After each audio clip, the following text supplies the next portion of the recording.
Hey boo, so I'm here with the very first paranormal story time. It took me a little minute to get it started, but we are getting it started, guys. If you wish to enter your stories in for our paranormal story time contest, where if you send me your paranormal story and it is chosen and I choose to do a reading on it, then you get entered into a contest for a free 30-minute reading with myself, along with some free gifts from my shop. However, if you enter your story and it's not chosen, guys, you are still entered into the contest for free gifts from the shop. Okay, you will be kept anonymous. All right, I do read the story aloud, and then I put some cards on the situation to see what was going on. Okay, or if it will be revealed what was going on.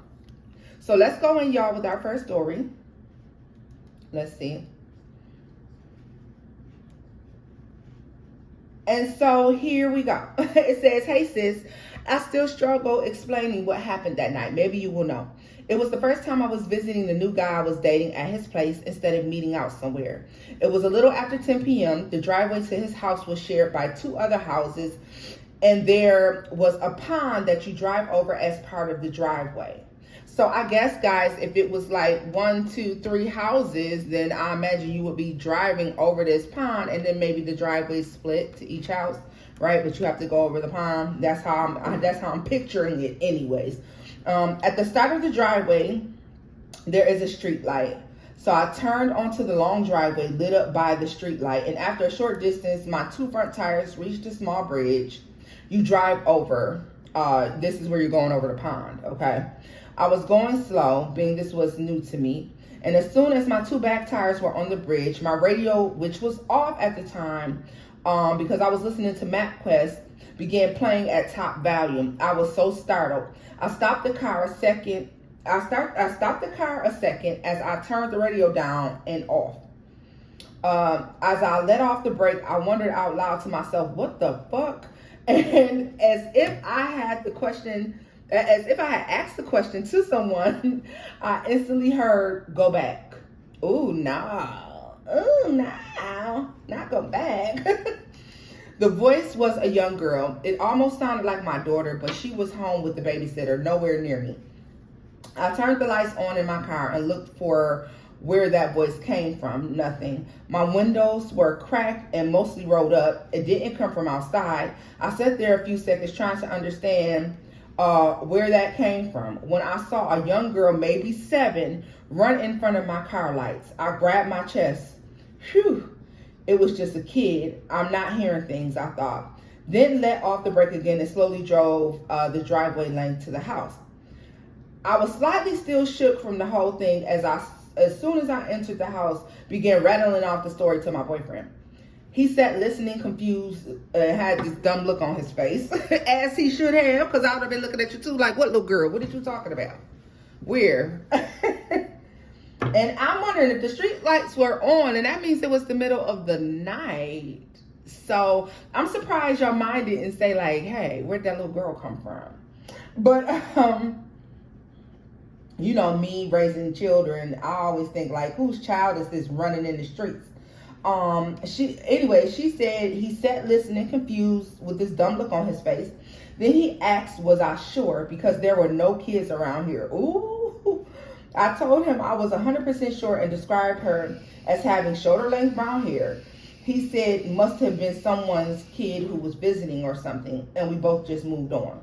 We ate dinner and after walked to the living room when I felt an ice cold chill, like the temperature I walked into was ice cold. It was right by the door leading outside. I stopped and looked out the window. I took a photo of what I saw. I showed my boyfriend, who, like me, was completely confused and freaked out.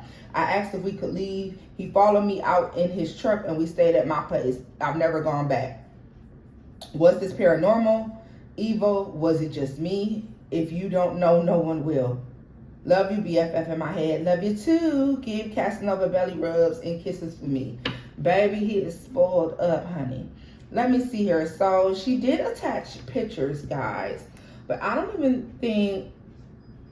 Well, what the hell is that? Well, what is this right here? Now, I'm going to be honest with y'all. I looked at these pictures prior to this, okay?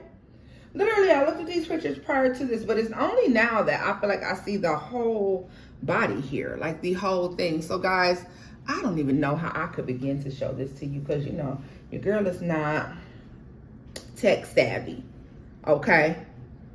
Charge it to the game and not to my heart. Let's see here. Let's see. Can we turn the light off on this one? Guys, if you look here, right, you can see, looks like a whole body apparition to me. Wow, let's see here. There's more pictures.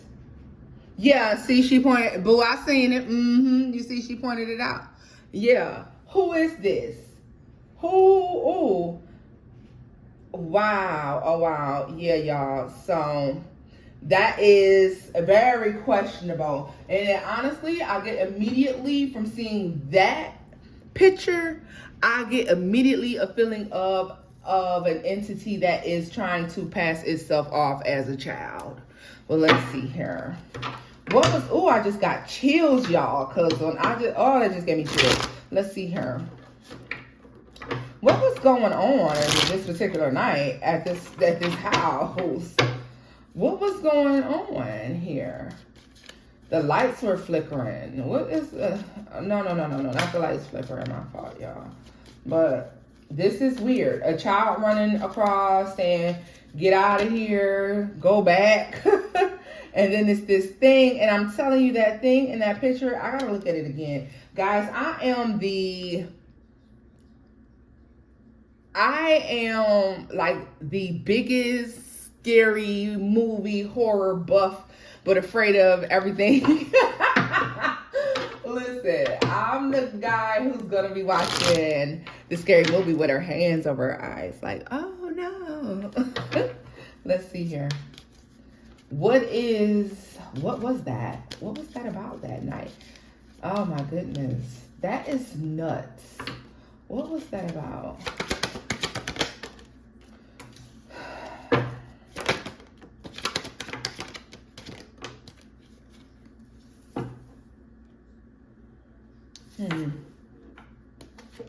What is that giving?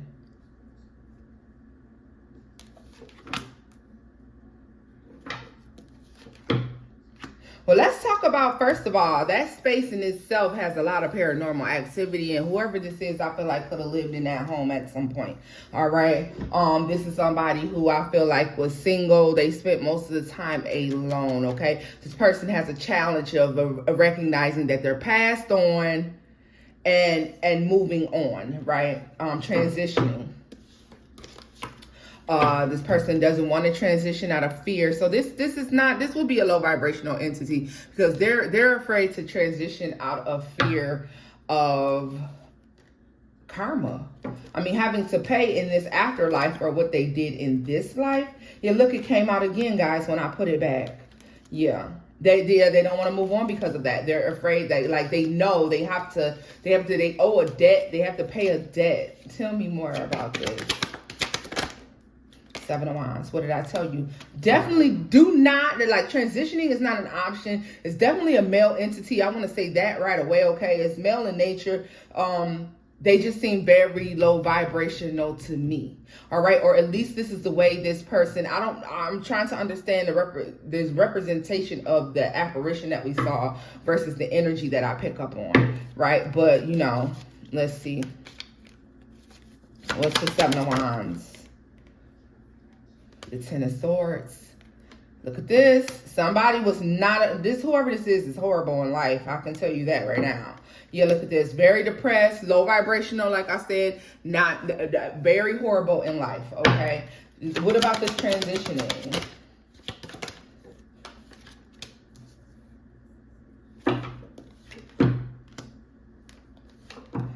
Oh, they like to move around and about the property, round and about the home. Okay. Yeah, definitely the activity increases at night. It gets very heavy though. And so I wonder if it's more because it doesn't seem like it's really attached to any one particular home, but better yet, the area itself, the land, not the house. All right. The Tower, Six of Pentacles and the Seven. Yeah, like if I'm glad that you did not exchange with whatever this was, because if you had it would have definitely, to me, created some sort of attachment that would have been very difficult to get rid of. Okay, the exchange, the innocence of the child was a lie. There was no child. Wow, there was no child. Yeah, look at this. Look at this.